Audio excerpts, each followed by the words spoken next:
Many Westerners who haven't grown up in Buddhist societies may find the many Buddhist terms confusing. Many have no direct English translations. I have eliminated or substituted some of the terms and removed a few paragraphs to simplify the telling of this story. I apologize for this, but it was what I believed would make it easier to follow for interested non-Buddhist folks. This translation was done by Bhikkhu Bodhi, to whom I offer thanks for his teachings and ask for forgiveness in my editing. Bhikkhu Bodhi's full translation of the Anguttara Nikaya is published by Wisdom Publications under the title Numerical Discourses of the Buddha. If you wish to obtain a copy of this 1,600-page book, you can order it online. The Anguttara Nikaya is one of many books of the Pali Canon, which is a record of the life and the teachings of the Buddha. Kalama Sutta is in the Anguttara Nikaya in the section of the Book of Threes, section 3.63. The Anguttara Nikaya is one of many books about the Buddha and the events which were recorded about 2,600 years ago. The time when the Buddha was alive was a time of religious renaissance in India, when many other famous and some still surviving religions were started. Imagine if you were living in the Wild West of America 150 years ago in a small town that itinerant preachers would travel through and hold sermons. Though they might all be Christian, those sermons would differ, sometimes strongly, where they lay the emphasis and even the meanings of their talk. In India at the time, the religions, and preachers if you will, would vary widely. There were fire worshippers, dog worshippers, Hindu Brahmins, Jains, dozens of other preachers who would go into a village and try to convert the population to their beliefs.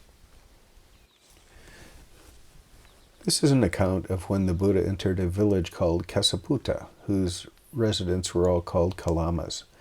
It's worth mentioning that though the Buddha was widely known at the time and considered by many a fully enlightened being, or an arahat, his teachings, the Dhamma with a capital D, means the way things really are, or the teachings of the Buddha. His teachings in this village, however, weren't as widely known and had to stand up to the scrutiny of town elders and the population who had heard many others and were no doubt skeptical before the Buddha came to town. I'll define some terms briefly. The Blessed One, Bhante, and Gautama, the Buddha's given name, are used. All refer to the Buddha. Ascetics refer to wandering monks, and Brahmins are followers of some of the sects of the Hindu religion. Guru, known by many Westerners, means teacher, and Sutta means a discourse of the Buddha. Sangha refers to those in the Buddhist community. It's worth understanding that at the time of the speech by the Buddha, it wasn't recorded on paper, tape, or video, and you won't find the original on YouTube. Suttas use repetition as a teaching tool, so that many people will be able to remember the main points of the teachings. Many large groups of monks would be given the task to memorize different groups of suttas as to what was said, and they all had to agree when the teachings were recited and later written down. The Buddha would speak in the lingua franca, the common tongue, referred to as Pali, which was widely understood even by the people whose native tongues were different. He opposed the use of Sanskrit, a learned language, as a vehicle of his teachings and encouraged his followers to use the vernacular dialects. This was all 2,600 years ago. Now from the Anguttara Nikaya, the Book of Threes, section 3.65, Kesaputta or Kalama Sutra. On one occasion, the Blessed One was wandering on tour amongst the Kosalans together with the large groups of monks when he reached the town of the Kalamas named Kesaputta. The Kalamas of Kesaputta heard, "It is said that the ascetic Gautama, the son of the Sakyans, who went forth from a Sakyan family, has arrived in Kesaputta. Now a good report about the Master Gautama has circulated thus, that the Blessed One is an arahant, a perfectly enlightened, and reveals a spiritual life that is perfectly complete and pure. Now is a good time to see such arahants." Then the Kalamas of Kesaputta approached the Blessed One. Some paid homage to the Blessed One and sat down to one side. Some kept silent and sat down to one side. Sitting to one side, the Kalamas said to the Blessed One, Bhante, there are some ascetics and Brahmins who come to Kesaputta.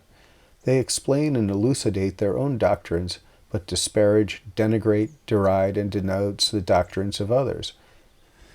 But then some other ascetics and Brahmins come to Kesaputta.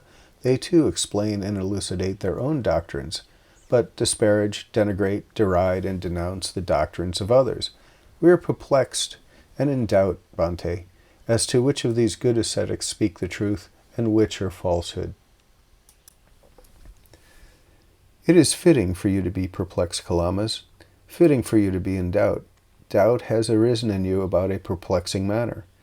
Come, Kalamas, do not go by oral tradition, by lineage of teaching, by hearsay, by a collection of scriptures, by logical reasoning, by inferential reasoning, by reasoned cognition, by acceptance of a view after pondering it, by the seeming competence of the speaker, or because you think, the ascetic is our guru. But when, Kalamas, you know for yourself, these things are unwholesome, these things are blameworthy, these things are censured by the wise, these things, if accepted and undertaken, will lead to harm and suffering, then you should abandon them. What do you think, Kalamas? When greed arises in a person, is it for his welfare or his harm? For his harm, Bhante. Kalamas, a greedy person, overcome by greed, with mind obsessed by it, destroys his life. He takes what is not given, transgresses with another's wife, speaks falsehoods, and encourages others to do likewise. Will that lead to his harm and suffering for a long time? Yes, Bhante. What do you think, Kalamas, when hate arises in a person? Is it for his welfare or his harm? For his harm, Bhante. Kalamas, when a person who is full of hate, overcome by hatred, with mind obsessed by it, destroys life, and he encourages others to do likewise, will that lead to his harm and suffering for a long time? Yes, Bhante. What do you think, Kalamas, when delusion arises in a person? Is it for his welfare or his harm?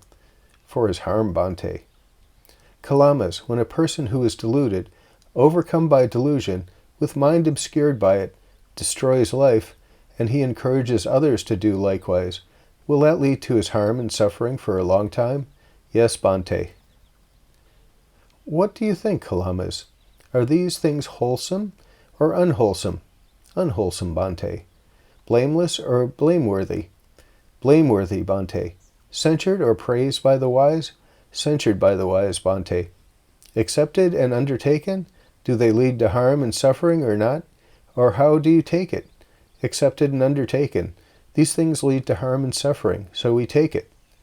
Thus, Kalamas, when we say, come, Kalamas, do not go by the oral tradition, but when you know for yourselves, these things are unwholesome, these things are blameworthy, these things are censured by the wise, these things, if undertaken in practice, will lead to harm and suffering, then should you abandon them? It is because of that this was said. Come, Kalamas, do not go by oral tradition, by lineage of teaching, by hearsay, by a collection of scriptures, by logical reasoning, by inferential reasoning, by reasoned cognition, by the acceptance of a view after pondering it, by the seeming competence of the speaker, or because you think, the ascetic is our guru, but when you know for yourselves, these things are wholesome, these things are blameless, these things are praised by the wise, these things, if accepted and undertaken, will lead to welfare and happiness, then you should live in accordance with them. What do you think, Kalamas? When non-greed arises in a person, is it for his welfare or harm? It's for his welfare, Bhante.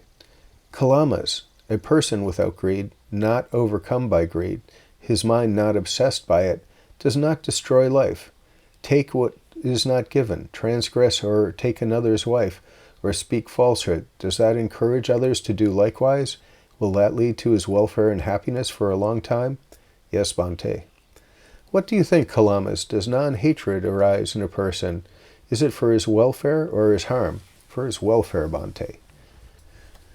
Kalamas, a person who is without hate, not overcome by hatred, his mind not obsessed by it, does not destroy life, nor does he encourage others to do likewise. Will that lead to his welfare and happiness for a long time? Yes, Bhante. What do you think, Kalamas? When non-delusion arises in a person, is it for his welfare or his harm? For his welfare, Bhante.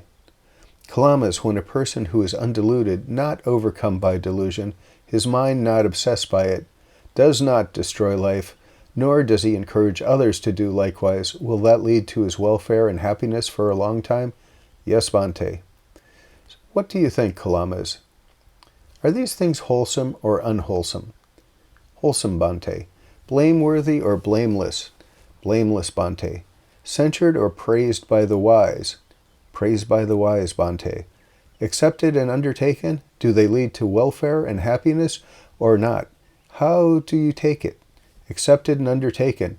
These things lead to welfare and happiness. So we take it. Thus, Kalamas, when we said, "Come, Kalamas, do not go by oral tradition," but when you know for yourselves, these things are wholesome, these things are blameless, these things are praised by the wise, these things, if accepted and undertaken, lead to welfare and happiness, then should you live in accordance with them? It is because of this that this was said. Then Kalamas, that noble disciple, who is thus devoid of longing, devoid of ill will, unconfused, clearly comprehending, ever mindful, dwells pervading one quarter with a mind imbued with loving kindness, with a mind imbued with compassion, imbued with an altruistic joy, with a mind imbued with equanimity. Likewise the second quarter, the third quarter, and the fourth quarter. Thus above, below, across, and everywhere. And to all, as to himself, he dwells pervading in the entire world with a mind imbued with equanimity, vast, exalted, measureless, without enmity, without ill will. This noble disciple, Kalama, whose mind is in a way without enmity, without ill will, undefiled and pure, has won 4 assurances in this very life. The first assurance he has won is this: if there is another world, and if there is the fruit and result of good and bad deeds, it is possible that with the breakup of the body after death, I will be reborn in a good destination in a heavenly world. The second assurance he has won is this: if there is no other world, and there is no fruit and result of good or bad deeds, still, right here, in this very life, I will maintain myself in happiness, without enmity, without ill will, free of trouble. The third assurance he has won is this: suppose evil comes to one who does evil, then, when I have no evil intentions towards anyone, how can suffering afflict me, since I do no evil? The fourth assurance he has won is this: suppose evil does not come to one who does evil, then right here I see myself purified in both respects. This noble disciple, Kalamas, whose mind is in this way without enmity, without ill will, undefiled and pure, has won these 4 assurances in this very life. So it is, Blessed One. So it is, Fortunate One. This noble disciple, whose mind is in this way without enmity, without ill will, undefiled and pure, has won 4 assurances in this very life. This noble disciple, Bhante, whose mind is in this way without enmity, without ill will, undefiled and pure, has won these 4 assurances in this very life. Excellent, Bhante. We go for refuge to the Blessed One, to the Dhamma, and to the Sangha of the bhikkhus. Let the Blessed One consider us lay followers who from today have gone for refuge for life.